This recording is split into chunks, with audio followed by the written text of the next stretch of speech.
ఇప్పుడు మీరు నాలాంటి వాళ్ళకి ఇప్పుడు భగవద్గీత చదువుతావా తల్లి నువ్వు? చదవచ్చా? నేను చదివించుకుంటా. చదివించుకుంటే చదివేటోడు ఉండాలి కదా తల్లి.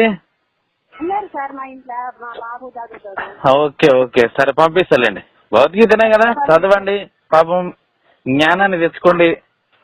మీలాంటి వాళ్ళు మీరు అన్న మాటకు నాకు డౌట్ వస్తుంది. మరి నిజమే మీరు అన్నట్టు ఏం తీరుస్తాను, ఎట్లా తీరుస్తాను అన్నది నేను ఈ దేవుని అన్న చదువుకొని దగ్గర పెట్టుకున్నాను. ఓకే ఓకే సరే. ఇంకేం జరిగిందో చెప్పు తల్లి. ఇంకేం జరిగిందో చెప్పు. కాదు కాదు పంపిస్తామ్మా, నీకు ఖచ్చితంగా రామాయణం పంపిస్తా, భగవద్గీత పంపిస్తా.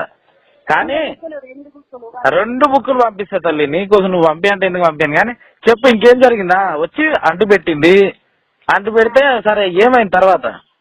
ఏమైందంటే ఇక సరే అది కాలిపోయిన ఒక్క నిమిషంలో మొత్తం మసి